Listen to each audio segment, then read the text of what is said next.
We didn't run out of time, did we? On our okay. Yeah. We pause it right there.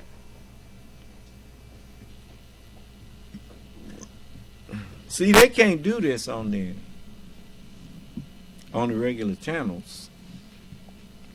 That's why you only get sound bites. See, you know, but you're getting the whole thing here, and you finding out that that's why they made such a big deal out of Cassidy Hutchinson. Her testimony sunk that ship. Nobody can claim they wasn't planning nothing. Can nobody claim that they wasn't involved? Because it's all there. And you notice ain't nobody called her a lie either. You see? Let me know when we back up. We're back up on one of our channels, sir. We're getting another one back up now. Okay. I wanted you all to hear this. And this is and since, I mean, I don't know who's eating today, but you still ain't gonna eat because it's daylight outside. So you got time. So why not spend it here listening to something that could help you? This young lady, she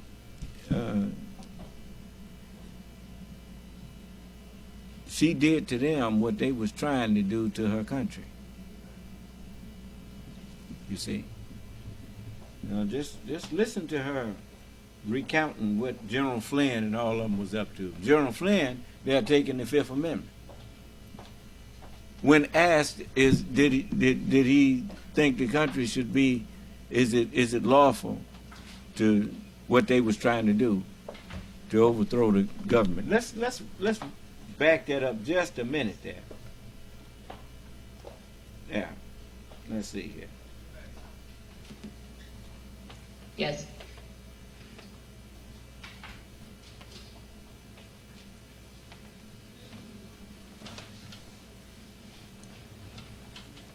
All right, we're back. Congressman Cheney, could you repeat the question, please? Yes. General Flynn, do you believe the violence on January 6th was justified? Can I get clarification? Is that a moral question, or are you asking a legal question? I'm asking both.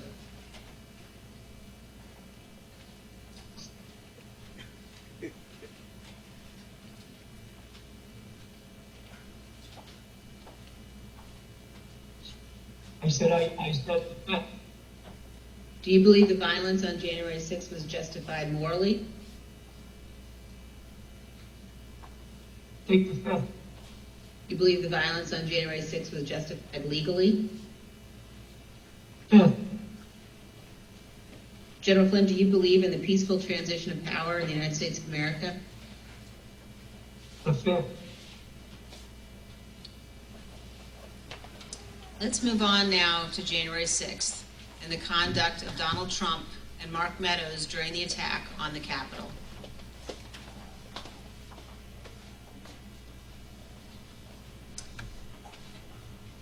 Let's move on now to January 6th and the conduct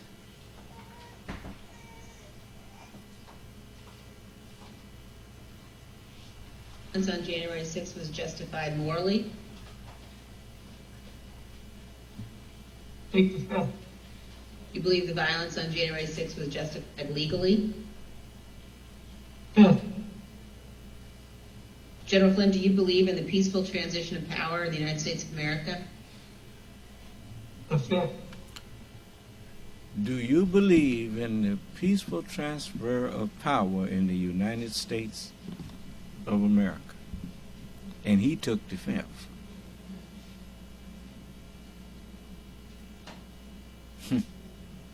That's really something, ain't it? This the same man that took an oath to uphold and defend the Constitution of the United States against all enemies, foreign and domestic. And he became the enemy. And another one that took the oath pardoned him.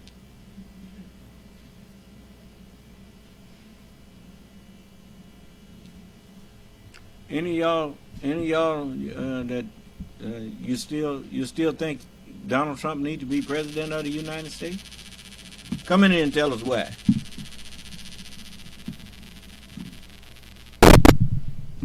Those who think Trump should be president of the United States, come in here and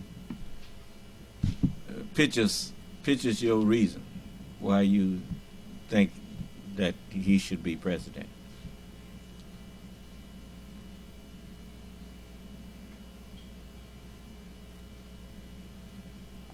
I mean, you heard that fella yesterday that I played, was the day before yesterday, where I played to you the interview with Ari Melba, and the rich man said he liked Trump's, what was it, what he called him, his economic policy. He didn't have no economic policy other than to cut taxes for rich people. What was that? What was that? I mean, really. I mean, you know, I mean, these people, they think everybody is a fool but them.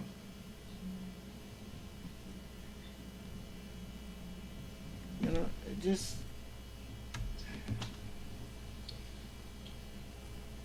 Let's move on now to January 6th and the conduct of Donald Trump and Mark Meadows during the attack on the Capitol. Ms. Hutchinson, I'd like now for us to listen to a description, your description of what transpired in the West Wing during the attack. For context, in this clip, you described the time frame starting at about 2 p.m. So I remember Mark being alone in his office for quite some time, and I know we've spoken about Ben Williamson going in at one point, and I don't personally remember Ben going in, and I don't doubt that he had gone in. But I remember him being alone in his office for most of the afternoon, around 2 o'clock to 2:05. Around 2 o'clock to 2:05, you know, we were watching the TV, and I could see that the rioters were getting closer and closer to the Capitol. Mark still hadn't popped out of his office or said anything about it. So that's when I went into his office. I saw that he was sitting on his couch, on his cell phone. Same as the morning where he was just kind of scrolling and typing. I said, "Hey, are you watching the TV, Chief?" Because his TV was small, and you can see it, but I didn't know if he was really paying attention. I said, "You watching the TV, Chief?" And he's like, "Yeah." The rioters are getting really close. Have you talked to the president? He said, "No, he wants to be alone right now." Still looking at his phone. So I started to get frustrated because I sort of felt like I was watching this is not a great comparison, but a bad car accident that was about to happen where you can't stop it, but you want to be able to do something. And I remember thinking in that moment, Mark needs to snap out of this, and I don't know how to snap him out of this, but he needs to care. And I just remember I blurted out, I said, "Mark, do you know where Jim's at right now?" And he looked up at me at that point and said, "Jim?" And I said, "Mark, he was on the floor a little while ago giving a floor speech. Did you listen?" He said, "Yeah, it was real good. Did you like it?" And I said, "Yeah. Do you know where he's at right now?" He said, "No, I haven't heard from him." And I said, "You might want to check in with him, Mark." And I remember pointing at the TV, and I said, "The rioters are getting close. They might get in." And he looked at me and said something to the effect of, "All right, I'll give him a call." Not long after the rioters broke into the Capitol, you described what happened with White House counsel Pat Cipollone. No more than a minute and a half later, I see Pat Cipollone barreling down the hallway towards our office. and rushed right in, looked at me, said, "Is Mark in his office?" And I said, "Yes."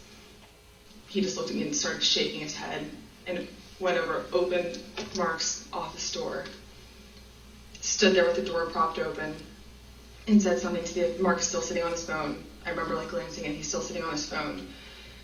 And I remember Pat saying to him something to the effect of, "The rioters have gotten to the Capitol, Mark. We need to go down and see the president now." And Mark looked up at him and said, "He doesn't want to do anything, Pat." And Pat said something to the effect of, and very clearly had said this to Mark, something to the effect of, "Mark, something needs to be done or people are going to die and the blood's going to be on your effing hands. This is getting out of control. I'm going down there." And at that point, Mark stood up from his couch, both of his phones in his hand. He had his glasses on still. Mark told him the president don't want to do nothing. Huh? What did Barack Obama tell you about Donald Trump? He told you he would never be president of the United States.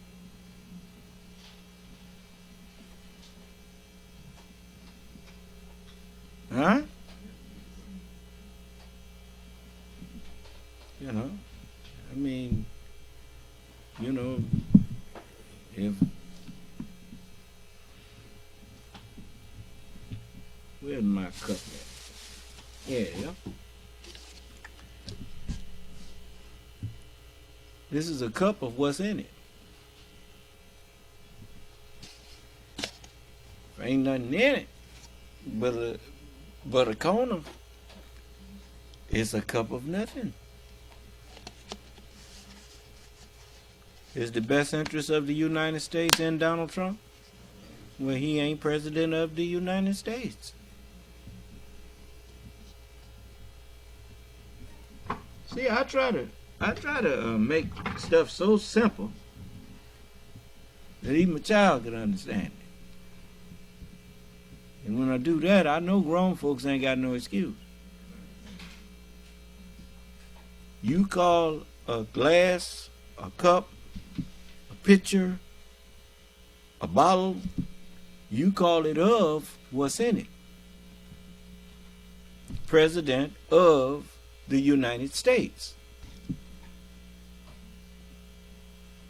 If he don't uphold the Constitution, which is what constitutes the United States.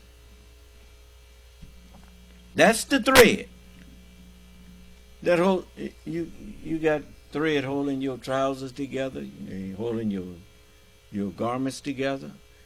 It's holding everything that you got on together. Pull them threads out, and you got no garment. Take the Constitution away, there is no United States. Fail to uphold the Constitution, and you failed to be the president.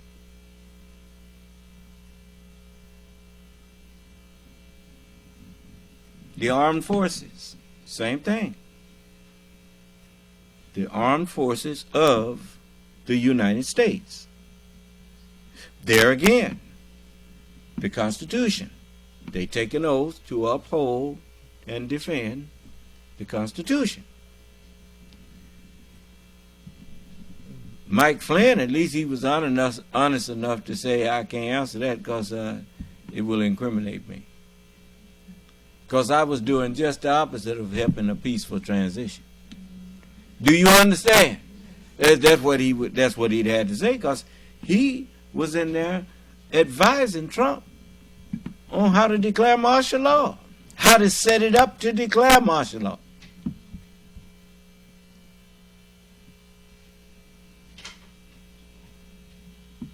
So he didn't believe in the peaceful transfer of power.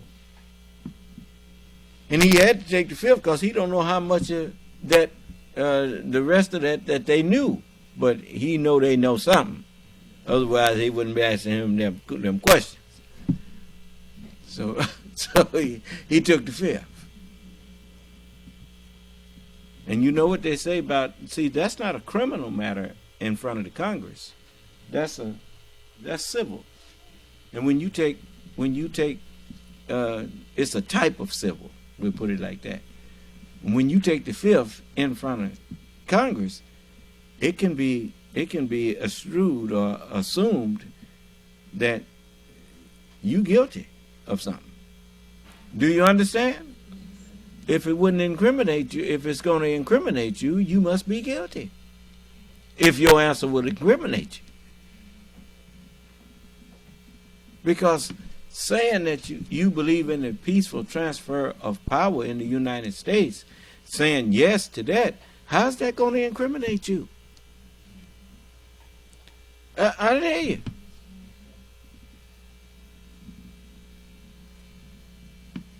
Unless they know you did something that says you didn't believe in that. I dare you. So he is damned if he answered and damned if he didn't. Either way, they had him, and he knew it. The only thing he got now going for him is he wants to get a president back in there that's just as crooked as him. Do you understand?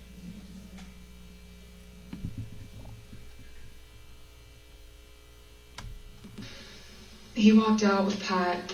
He put both of his phones on my desk and said, "Let me know if Jim calls." And they walked out, went down to the dining room. A few minutes later, Representative Jordan called back. A couple minutes later, so likely around between 2:15 and 2:25. I know the tweet went out at 2:24. I don't remember if I was there when the tweet went out or if it happened right afterwards, but Jim had called. I answered the phone, said 1 second. He knew it was, I guess he knew it was, and I introduced myself, but I don't remember if he called my cell phone or if he had called one of Mark's. But I answered the phone and said, 1 sec, Mark's down the hall, I'm going to go hand the phone to him. He said, okay. So I went down, I asked the valet if Mark was in the dining room. Valet said yes. I opened the door to the dining room, briefly stepped in to get Mark's attention, showed him the phone, flipped the phone his way so he could see it said Jim Jordan. He had stepped to where I was standing there holding the door open, took the phone talking to Jim with the door still propped open. So I took a few steps back. So I probably was 2 feet from Mark. He was standing in the doorway going to the Oval Office dining room. They had a brief conversation, and in the crossfires, I heard briefly what they were talking about, but in the background, I had heard conversations in the Oval dining room at that point talking about the hang Mike Pence chants. That clip ended, Ms. Hutchinson, with you recalling that you heard the President, Mr. Meadows, and the White House counsel discussing the hang Mike Pence chants. And then you described for us what happened next. It wasn't until Mark hung up the phone, handed it back to me. I went back to my desk. A couple minutes later, him and Pat came back, possibly Eric Hirschman too. I'm pretty sure Eric Hirschman was there. But I'm confident it was Pat that was there. I remember Pat saying something to the effect of, "Mark, we need to do something more. They're literally calling for the vice president to be effing hung." And Mark had responded something to the effect of, "You heard him, Pat. He thinks Mike deserves it. He doesn't think they're doing anything wrong." To which Pat said something, "This is effing crazy. We need to be doing something more." Briefly stepped into Mark's office, and when Mark had said something, now you see why he don't want no trial.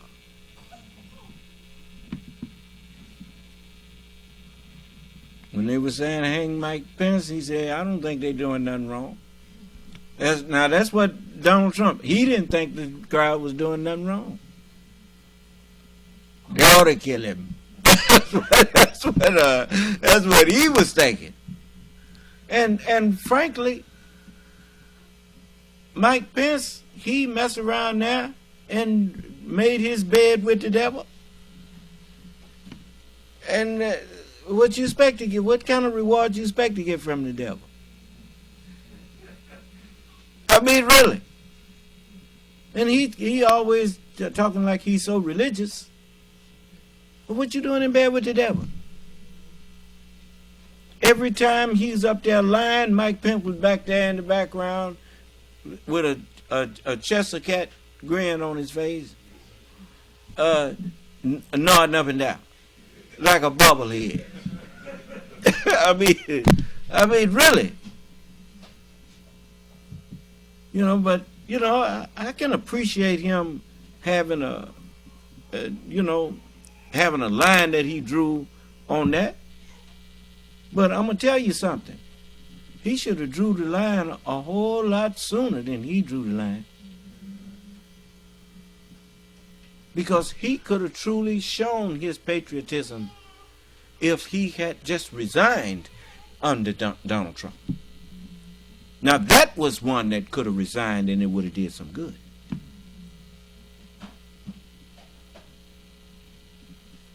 Because they would have asked him why. He said, because that man ain't fit to be president.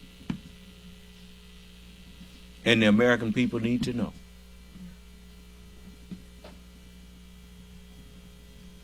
But you gotta have a patriot's heart to do that. Otherwise, see, a patriot is someone who, like that song says, "Oh, beautiful for people freed in liberating strife, who more than self, their country they loved, and mercy, the word of God, more than life." See, most people don't know what mercy is. That's the word of God. You see? And so, and the word of God more than life. You see, and when you're dealing with somebody like that, ain't no sense in threatening him. It ain't gonna do no good. You got to kill him. Do you understand? You just got to kill him.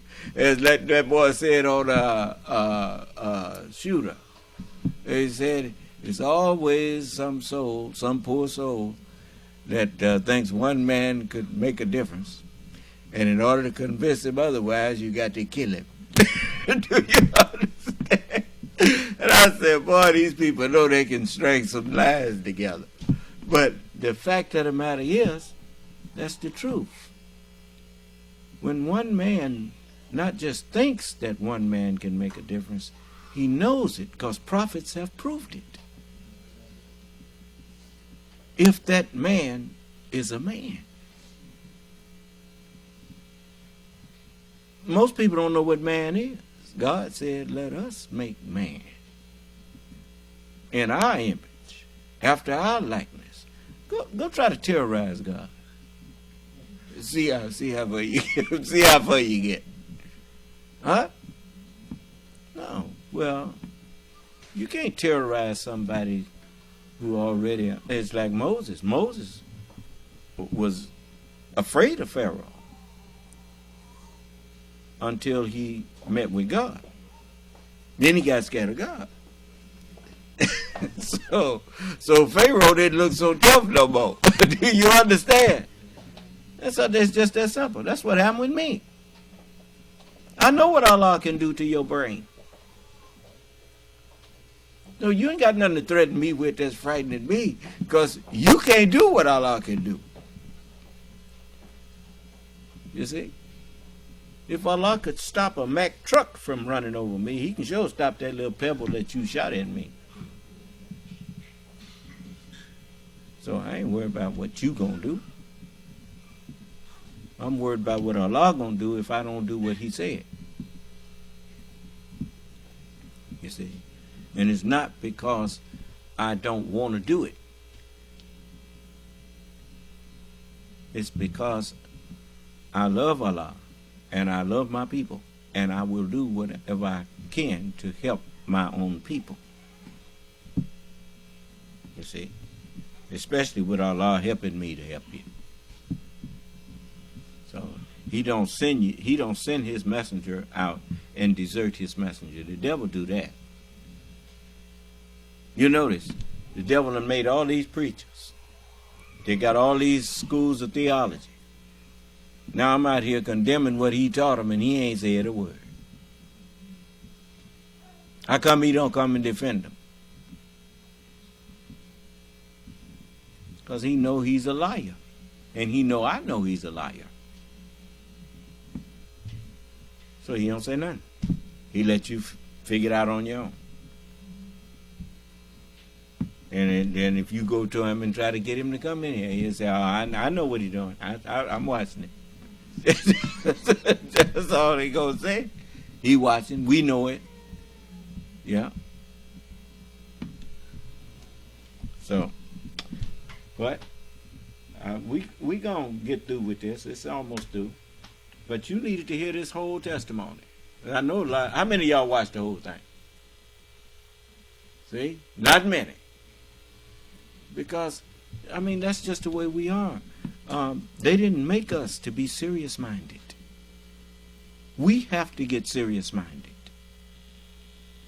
We ain't worried about what happens to the United States, yet we live here.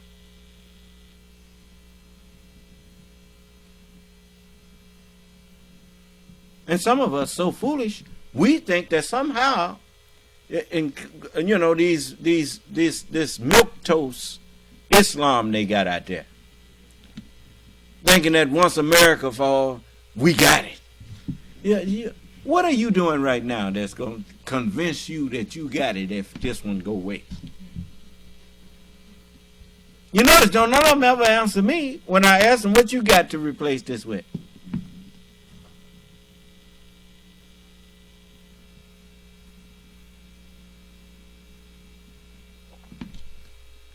I don't watch relay races before.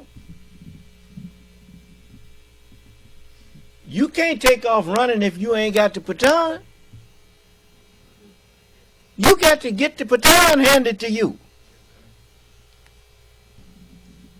If you have not got the truth of how to run with a government, how you going to take over after this one?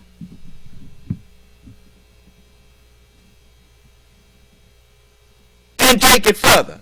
A lot of the truth is not such that it takes you backwards.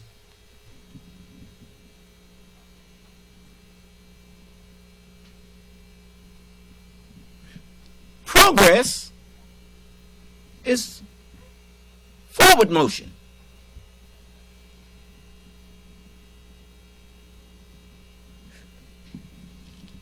I say to you that except your righteousness exceed that of the Pharisees and the scribes, you shall not inherit the kingdom.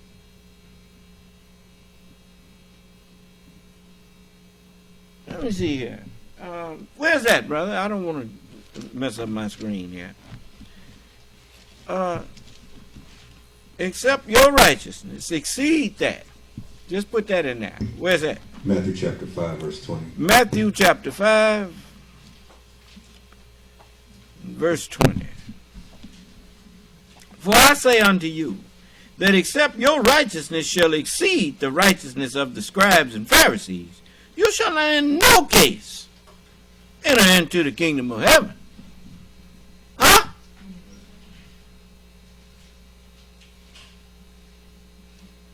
In the world, somebody gonna leave you a jet, and you can't even drive a car. Let's known a jet. What good is it doing leaving that to you?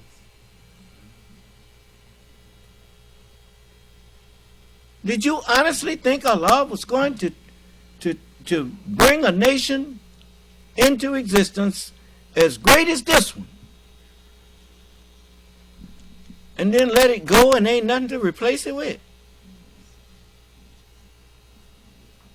What you think? Allah stupid? Come on. What?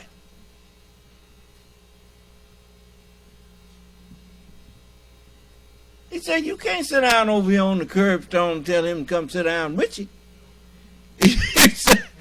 He said, no, you.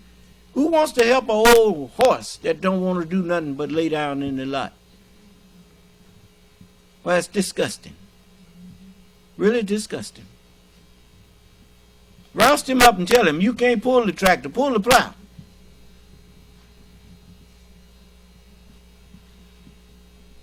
Here, it's anytime you claim that you recognize the reality of God, but you don't recognize God's work when you see it, you don't know the reality of God. See? That's why you were told to wait on the Lord. Because you couldn't see that this was God's doing. Even though it's in God's book. Even though one of his attributes is that he's the doer of what he intends.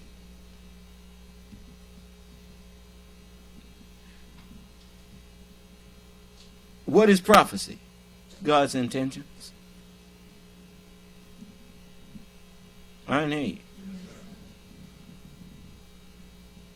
That's how he knows it's going to happen. Because he makes it happen.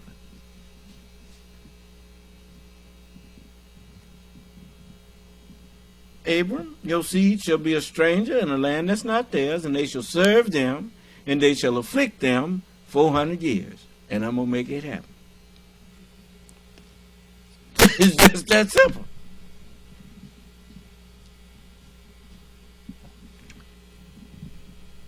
When I was a child, I didn't want to go to school. When it was time, when I was 5, and when it was time for me to start going to school, I didn't want to go. Started crying every time I had to go. And this lady, Miss Dolly, that was her name. She, my mother asked her to drop me off at school. She dropped me off at school. She gave me, I was crying because I didn't want to go. And she gave me a banana. I threw it out the window. Kept crying. And she dropped me off and watched me go. And when I got to the gate, she pulled off. As soon as she pulled off, I turned around and ran back home, hid behind the clothesline, and got a whipping for that. But I missed school that day, and so I hated school. But it made me go. We hated slavery, but Allah made us go.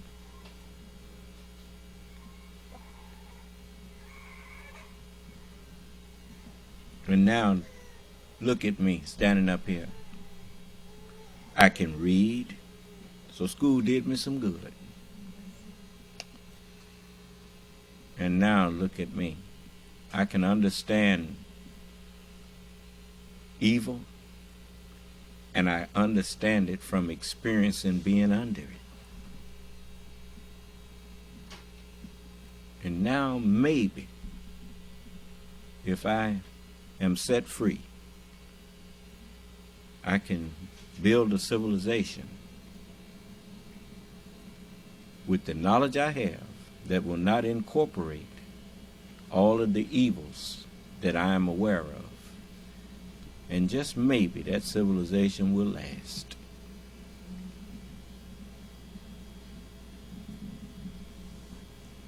So, this people that's trying to undo what God has done, that's why all of them suffering now that tried it. King George had a modern army, the most modern army and navy of his time. And the settlers over here, the revolutionaries, they had no army. They were farmers and people with no skills equal to what King George had. But they had God with them. And God was with George Washington and Ben Franklin, and they guided them to independence on the battlefield and then on the political front.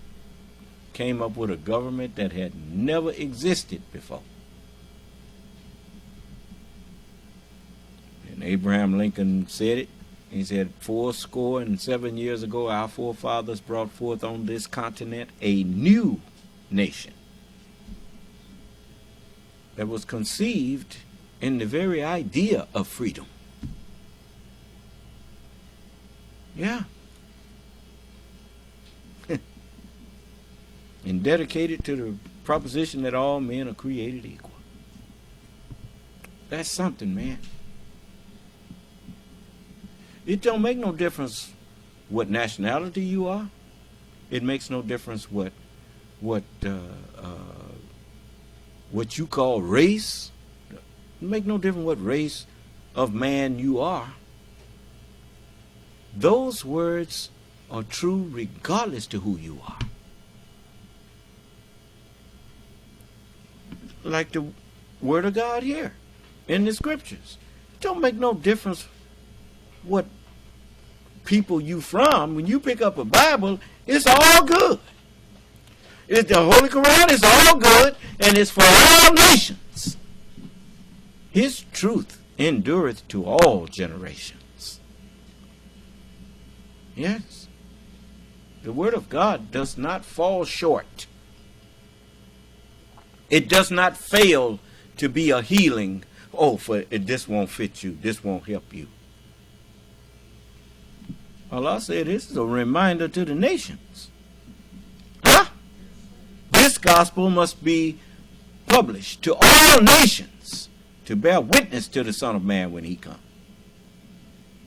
Yeah. And if they ain't all bearing me witness, well, I'm the only one still talking. You ain't never got to accept me. You don't reject me. I'm still the Son of Man. But let's see if you still be what you thought you was. Yeah. I know what's coming for you. I seen it before I accepted this mission. You're going to be walking around here, can't even blink your eyes. Just a gazing stock, because ain't nothing going to be going on up here. Then show me how much you're going to fight against me. Yeah. If you ain't learned nothing from watching me stand up here in Mississippi talking about white folks and daring them to attack me, well, I don't know what's wrong with you. You ain't going to be able to blame him. He shut his mouth at me. Don't even have to apologize to me. Someone told you from the Ku Klux Klan, you should follow this man.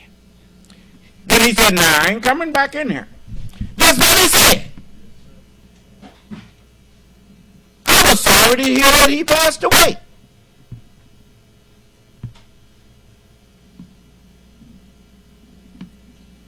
Because you know he was more justified than many of my people that I grew up in the midst of.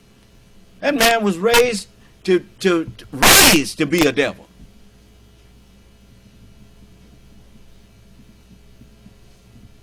He didn't have no choice. Lied to by his own parents.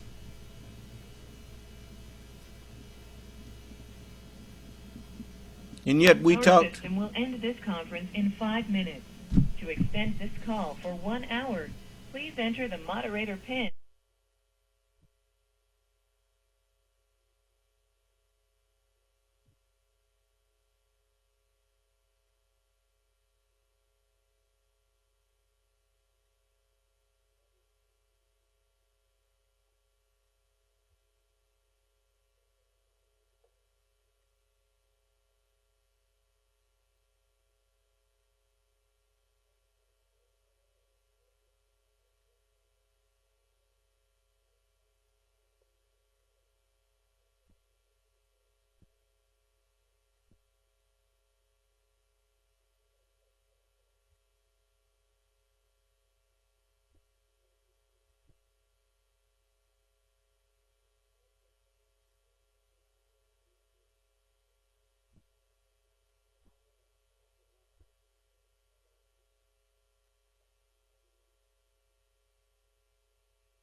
Yeah. I mean, I've met Caucasians since I've been here in Mississippi that I didn't stop teaching what I'm teaching. Their attitudes changed. And they found out that it ain't never been that I hated white people's skin. I hated what they were doing to us. They stopped doing that, and then we good. No problem. Some people, it get personal with them. See, most people didn't understand, even in the Godfather movie. You know what the fellas be saying? Look, it ain't personal. It's just business. What is the business? Making mischief and shedding blood. You know, he don't care who he killed. If he ordered you to go kill him, he go kill him. Do you understand? They was the Godfather. The angels don't question when God tells them to go destroy Sodom. They gonna destroy Sodom. It ain't personal. I don't know these people. When the military of the United States is ordered to go, when I was ordered to go to Vietnam, didn't nobody tell me why I was going. They just say go. You shipping out next week, and you go and get ready. They give you a leave, maybe a 30-day leave. Whenever you're going to be shipped out there, let you go on leave and say your goodbyes, and then you go back and you're gone. You don't say, I ain't going. Yeah, you're going. That's that. He was like God because he was given dominion. So he became the grantor of dominion over what he was given dominion on. He became the landlord. Huh? You notice. Now when he's out there on the ocean, he got what, a 200-mile limit that he claims. Is that right? But that's about it. I think it's 200 miles, ain't it? Depending on how big he is and how tough he is, they may claim less or more, and but now he can't claim nothing because it's all mine. Anyone who say the earth don't belong to me, and everything on it and everything in it, come in here and unmute your phone and tell me that. Tell me that it don't belong to me. And I'll show you that it's written that it does belong to me. That's what Elijah came for. He told me, he said the earth belongs to you. He said it was taken away from you. He said Israel taken it away from you. Jacob took it away from you. He said, come on, I want to give it back to you. He said, but now you the true owner. He said, Israel taking it away from you, but now, come on, I want to give it back to you. He couldn't give it back to me as a baby, but he knew I would grow into understanding who I am and who everybody else is, and he knew that I would take charge. You see? And I'm taking charge. You see? And people that think that they can stop that, they better remember the manifest destiny that the white man had. And you better take a lesson from that. For now, I'm the one with the manifest destiny. You see? You see? You see how our nation is growing? Yes. And we growing the right way. We growing in peace. And we growing in wisdom. And that's what makes us grow in peace. Because instead of crying about stuff that bothers us,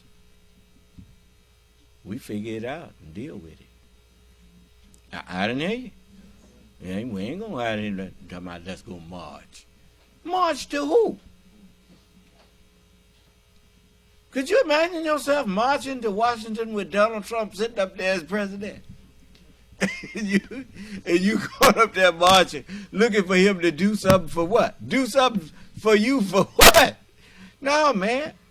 I feel too dignified to be begging another man to do for me what I can do for myself. And that's the way you feel.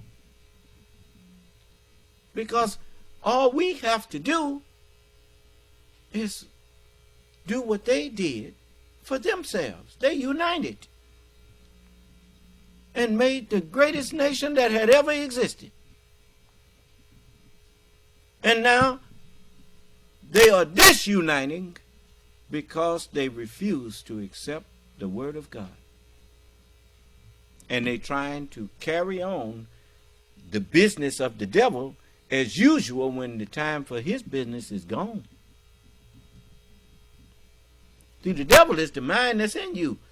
Be not conformed to this world, but be ye transformed by the renewing of your mind.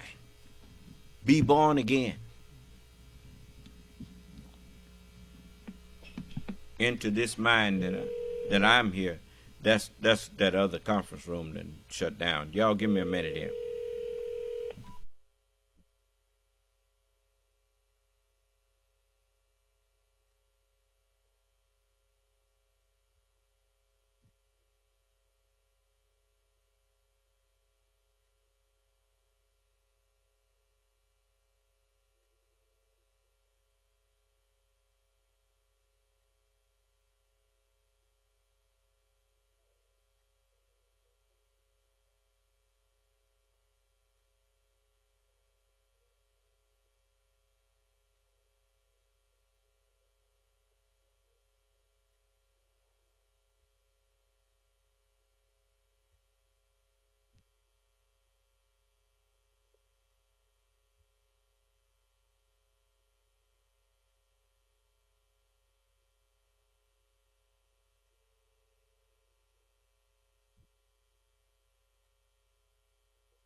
Did you hit the record button again? Make sure it's being recorded, brother. Jonathan Karl, President Trump was asked about the supporters chanting "Hang Mike Pence" last year. Instead of condemning them, the former president defended them. Said hang Mike Because Pence. it's common sense, John. It's common sense that you're supposed to protect. How can you, if you know a vote is fraudulent, right? How can you pass on a fraudulent vote to Congress? President Trump's view that the rioters were not doing anything wrong. See, he's playing on words there. he ain't actually at that point saying that it was fraudulent. But he put the idea of fraudulent out there and then said, how can you pass on fraudulent things to the voters? He turns around and asks a question that actually the answer, he created the question as though that it had been some proof of some fraudulent actions when they went to court, they didn't give no proof of anything. Do you understand? But he gave a scenario as though there had been proof, and there wasn't. And he got them people out there, as he said, I could shoot somebody on Fifth Avenue, and I wouldn't lose no support from these idiots. I mean, have you listened to some of these people that follow Donald Trump? I hope y'all listening to me, because you're an idiot.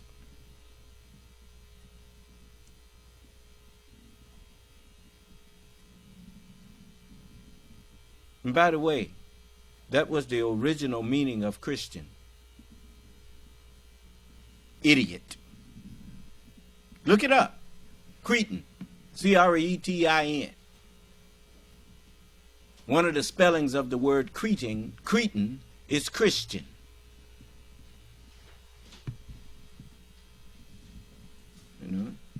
You know, you always, children, when I was a child, I wanted to be Zorro. I had my little, I found some black silk material that my mother had, and I made me a cape and a mask out of it. Got me one of them sticks from somebody who was building went down there and took a 2x4, tied a string on it, and that was my horse. And I was Zorro. But even as a child, I knew I was not Zorro. Do you understand? This session is no longer being recorded.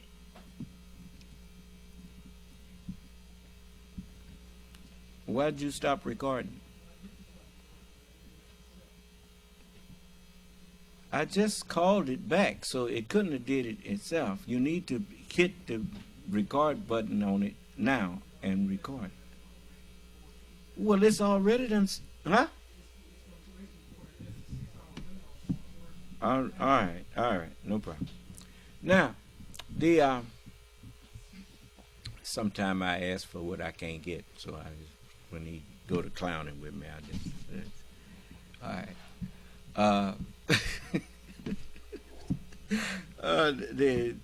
But I pretended to be Zorro.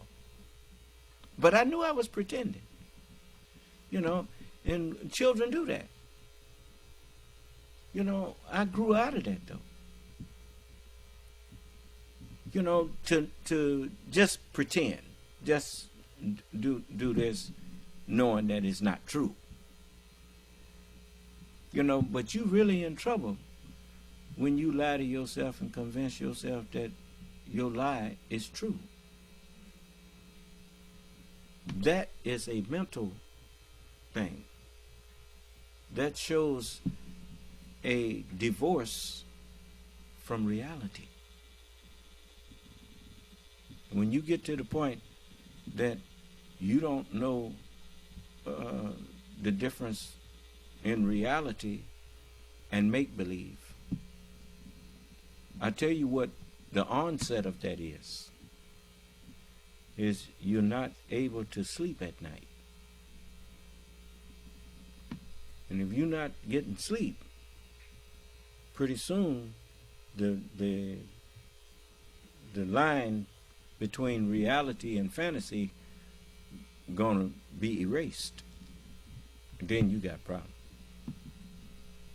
You see, sleep deprivation is a terrible thing. That's why it's written, "Come unto me, all ye that are heavy laden, and I will give you rest." That labor and are heavy laden, and I will give you rest. Why?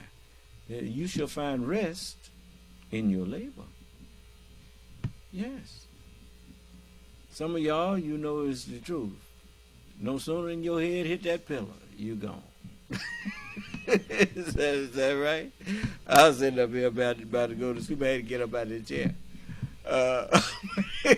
Anyway, I'll be listening, but I can't sit too long. Just sitting still because you get that sleep will come on you. But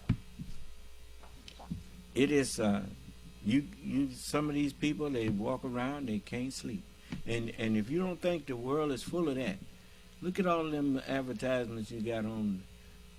This takes Somanex and you sleep. You get knocked out. That ain't sleep. But anyway, you got to remember that sleep is Allah is the granter of rest and sleep. You see. So now you're not gonna have no peaceful life doing things that Allah said that time is out for. If time out for it, you better let a new mind get in your head. Because that mind you got, you see what's happening to Donald Trump? You see what's happening to Rudy Giuliani? I mean, how intelligent is it if you just got in trouble for slandering somebody and you walk right outside and do it again? What? Is that sane? He been whining about he ain't got no money. Then got hit with $148 million. 70 million of it punitive. Donald Trump did the same thing with the lady. What was her name? E. Jean Carroll. And got sued again. And now somebody just saw $148 million get slapped on Giuliani. What you think they're going to hit Donald Trump with? Okay. Keep on clowning. Every idle word that men shall speak, they shall give account thereof in the day of judgment. Idle word is false word. Like idol God is a false God. Do you understand? Now, if idle word is a false word, why ain't nobody calling me on calling white people devils?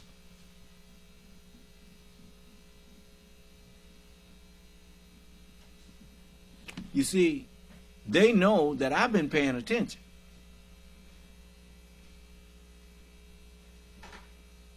They was calling each other the devil a long time before we started calling them that.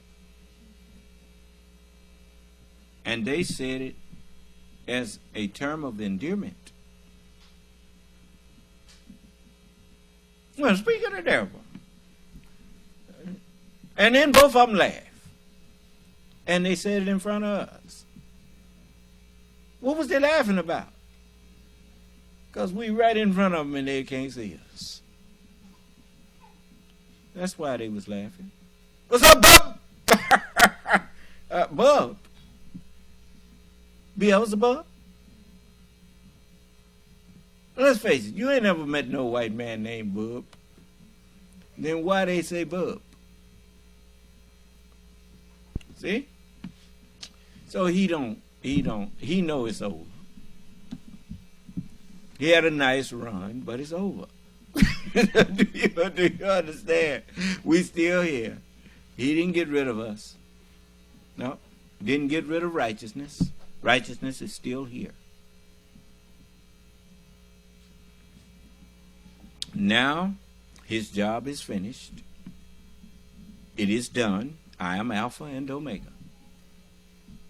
The first and the last, the beginning and the ending.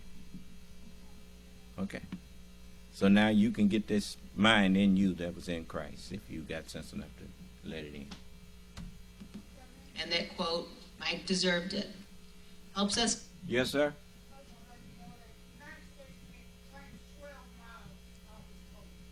I thought it was 200. No, I didn't say airspace. I said ocean space. They ain't got but 12 miles airspace? I thought it was 200 miles. You better check that again. Let me see here. That don't sound right. Siri, what is the space on the ocean that the United States claims off of its coast as their waters? I found this on the web.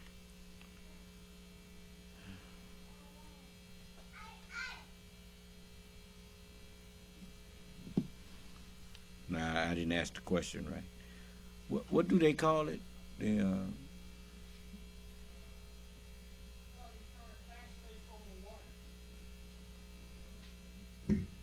on the National Oceanic and Atmospheric Administration website, and they have here something called maritime zones and boundaries, and it says the United States proclaimed jurisdiction and control over its continental shelf in 1945. Consistent with international law, the United States exercises its continental shelf rights out to a distance of at least 200 nautical miles through several domestic laws. Yeah. I know it's more than 12, brother. No, that's just a little bit over the horizon. You got on smaller nations they cut it, but on these big nations they don't want you that close. You don't want no submarine 12 miles off the coast of, you don't want no nuclear sub 12 miles off the coast of California or New York. 12 miles, you through. What's that, 1 minute warning? You got a 30-second warning before you won't ever be able to retaliate. So no, that I knew that wasn't so. So I think if you saw 12 miles airspace, I'm thinking about 12 miles up over your, because when you get 12 miles up, you out in, especially at the edge of space there. You can't claim space is yours, but you can sure claim the atmosphere up over your country. You don't be flying over our country, and in our atmosphere here, we don't know what you up to up there. You remember when they shot them balloons down? Yeah. I think they said China sent them, whatever. Understand why the president did not ask the rioters to leave the Capitol for multiple hours. In fact, he put this tweet out at 2:24 p.m. Ms. Hutchinson, do you recall seeing this tweet in which the president said the vice president did not have the courage that needed to be done? I do. Ms. Hutchinson, what was your reaction when you saw this tweet? As a staffer that works to always represent the administration to the best of my ability and to showcase the good things that he had done for the country, I remember feeling frustrated, disappointed, and really, it felt personal. It was really sad. As an American, I was disgusted. It was unpatriotic. It was un-American. We were watching the Capitol building get defaced over a lie. And it was something that was really hard in that moment to digest, knowing what I'd been hearing down the hall in the conversations that were happening, seeing that tweet come up and knowing what was happening on the Hill. And it's something that I still struggle to work through the emotions of that. Ms. Hutchinson, we have also spoken to multiple other White House staff about their reaction to Donald Trump's 224 tweet, condemning Mike Pence for not having the courage to refuse to count electoral votes, an act that would have been illegal. Matthew Pottinger, a former Marine intelligence officer who served in the White House for 4 years, including as Deputy National Security Advisor, was in the vicinity of the Oval Office at various points throughout the day. When he saw that tweet, he immediately decided to resign his position. Let's watch him describe his reaction to the president's tweet. One of my staff brought me a printout of a tweet by the president. And the tweet said something to the effect that Mike Pence, the vice president, didn't have the courage to do what should have been done. I read that tweet and made a decision at that moment to resign. That's where I knew that I was leaving that day, once I read that tweet. Ultimately, members of the White House staff, Sarah Matthews, cabinet members Secretary Chao and Secretary DeVos resigned as well. Here is Secretary DeVos's resignation letter. As you can see, in resigning on January 6th, Secretary DeVos said to the president, quote, "There's no mistaking the impact your rhetoric had on the situation, and it is the inflection point for me." Let's also look at Secretary Chao's resignation statement. When Secretary Chao resigned, she spoke of the January 6th attack, and she said, quote, "As I am sure is the case with many of you, this has deeply troubled me in a way I simply cannot set aside." Ms. Hutchinson, in our prior interviews, we've asked you about what the president's advisors were urging him to do during the attack. You've described roughly 3 different camps of thought inside the White House that day. Can you tell us about those? There was a group of individuals that were strongly urging him to take immediate and swift action. I would classify the White House counsel's office, Mr. Hirschman, Ms. Ivanka Trump, in that category of really working to get him to take action and pleading with him to take action. There was a more neutral group where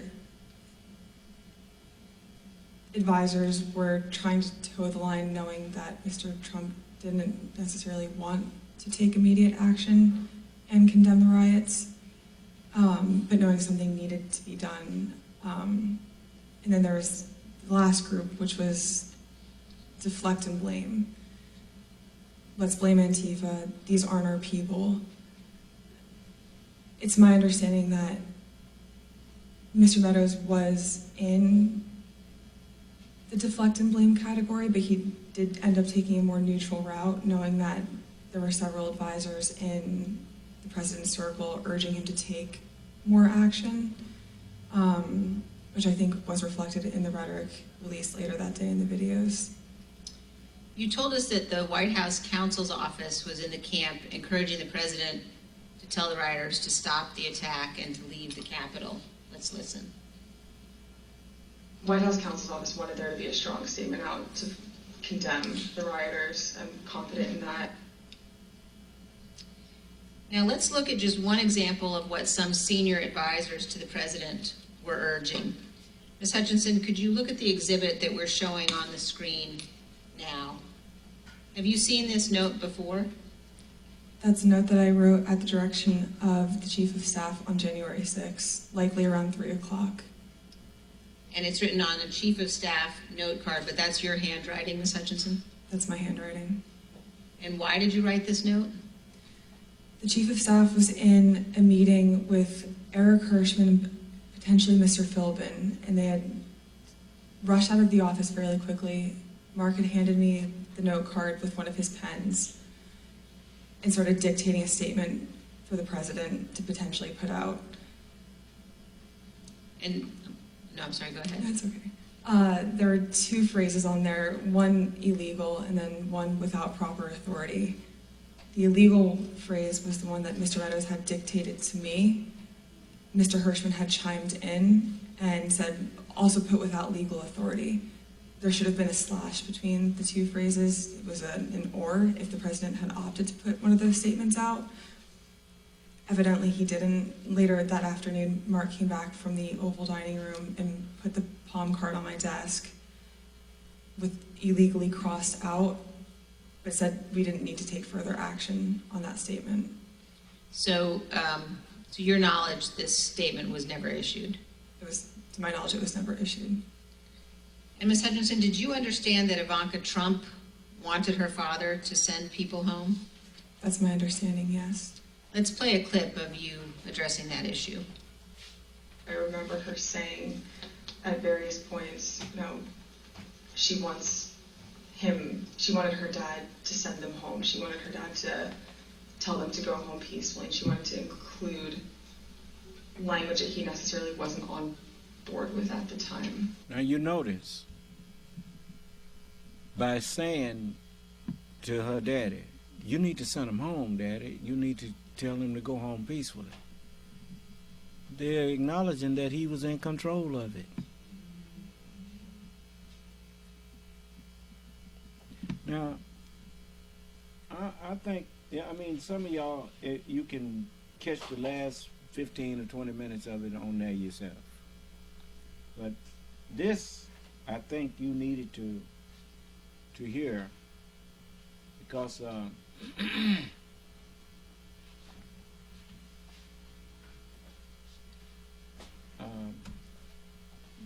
this was The staff who remained at the White House on the morning of January, more than 24 hours after the last time he had addressed the nation from the Rose Garden. Let's take a look. Whenever you're ready, sir.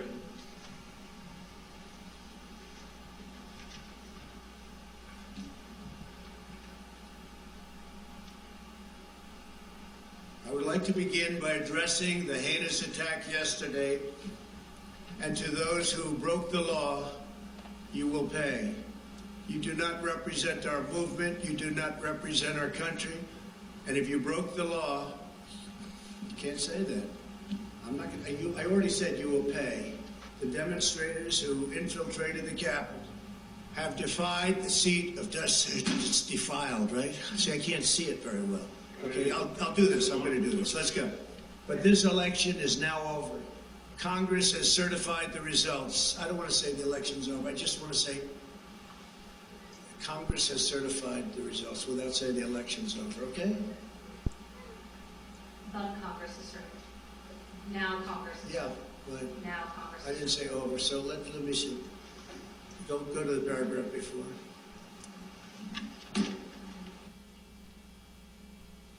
Okay? I would like to begin by addressing the heinous attack yesterday. Yesterday is a hard word for me.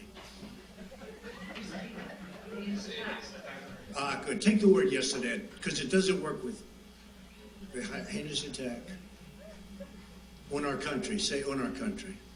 Want to say that? No, keep it. My only goal was to ensure the integrity of the vote. My only goal was to ensure the integrity of the vote. On January 7th, one day after he incited an insurrection based on a lie, President Trump still could not say that the election was over. Mr. Pottinger, you've taken the oath multiple times in the Marines and as an official in the executive branch. Can you please share with us your view? Now, I'm going to tell you something. I've always had a respect for the Marine Corps because I know it from the inside. And I don't know anywhere in history where a Marine actually committed treason. I don't know if it's because of the way that the Marine Corps trains you, or the training that you go through to become a Marine, but you know, you don't come out of there the same as you did when you went in there. You know,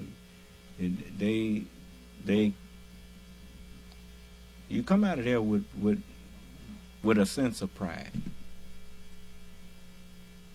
and a purpose. You know, and I give them that. You know, they build men to a point. Manhood is I share a lot of what I learned in the Marine Corps. I share that with y'all. You know, as far as how men should conduct themselves. The Honorable Elijah Muhammad, he taught us things that it was like he had been in there. Just like he said, a coward Muslim ain't no Muslim. A Marine ain't no coward. If you come out a coward, something went wrong with you. You know, when you start thinking that you are more important than your nation or your people, you have lost the purpose of that training. You know, your life is not the most important thing, but your nation's life. That's the most important thing. You know, you can be replaced, but how do you replace your nation? Greater love have no man than this, that he lay down his life for his friend. Well, how much more for his nation? So listen to his answer. I mean, you know, you can give a quick answer, or you can give a heartfelt answer. The heartfelt answer is generally the true answer. The quick answer is generally the answer that you think people want to hear. Do you understand? Of office and how that translates into accepting election results and a transfer of power? Sure. You know, this isn't the... 7th, one day after he incited an insurrection based on a lie, President Trump still could not say that the election was over. Mr. Pottinger, you've taken the oath multiple times in the Marines and as an official in the executive branch. Can you please share with us your view about the oath of office and how that translates into accepting election results and a transfer of power? Sure. You know, this isn't the first time that we've had a close election in this country. And President Trump certainly had every right to challenge in court the results of these various elections. But once you've had due process under the law, you have to conform with the law, no matter how bitter the result. Once you've presented your evidence in court, judges have heard that evidence, judges have ruled.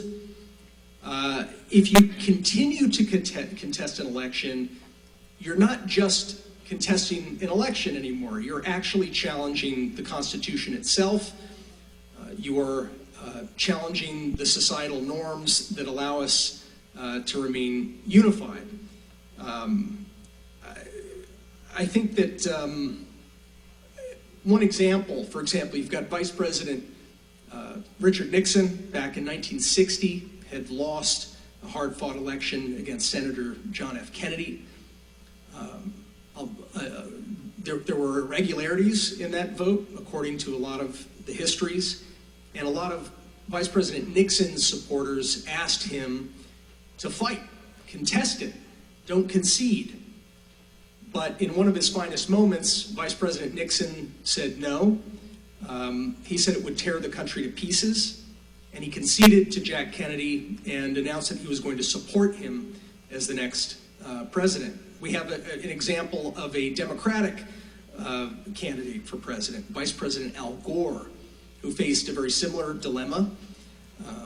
He strongly disagreed with the Supreme Court decision that lost his election bid and allowed President George W. Bush to take office.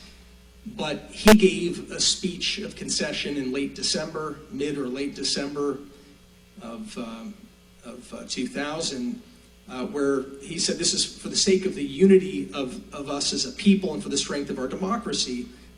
I also am going to concede. I'm going to support the new president. His speech is actually a pretty good model, I think, for any candidate for any office, up to and including the president, and from any party to read, particularly right now. The oath that our presidents take, it's very similar to the oath of office I took as a U.S. Marine officer and the oath I took as a White House official. It is to support and defend the Constitution. It's to protect the Constitution, to bear true faith and allegiance to the Constitution. And it is a sacred oath. It's an oath that we take before our families. We take that oath before God. I think that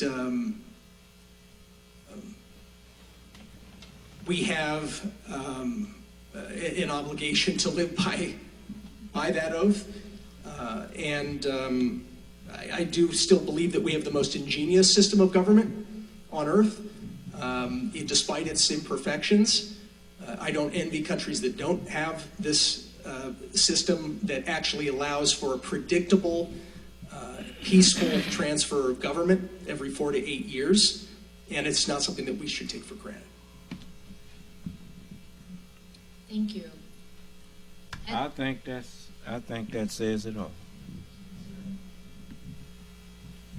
You know, if you can't admire something just because you don't like the person who have it, it's not that it ain't good. You just don't like the one who got it. So you pretend not to admire it. If you know, jealousy is a form of admiration.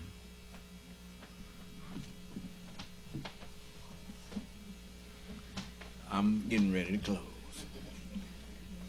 Jealousy is a form of admiration. All of the countries around the earth that's trying to see what they can do to undermine the United States, it's not because the United States is no good. It's because they can't compete. Because if they could compete, they wouldn't have to spend so much time trying to bring this one down. All they have to do is just go ahead and do what they're going to do, and they would attract all of the people that the United States attracted. Do you understand? So I'm telling you, white people, I'm talking about my Muslim brother, white people. Y'all got a good thing here, and I'll help you hold on to it if you just listen and stand up. It don't make no difference how many trying to pull you down. Just stand up. Allah is with you. If Allah wasn't with you, I wouldn't be standing up here talking to you. You see? So, you see Jack Smith, how Allah guiding him, and all of these other people in the Department of Justice. Back them up, and they will lift you up. Okay. Any questions? I done held y'all for 6 hours. I think that's long enough. And my timekeeper here, she come tell me it's time. Time to go. Is that right? Okay. All right. Then may Allah bless us, keep us safe, and in our right minds. May Allah's Assalamu alaikum. recording has started. Goodbye.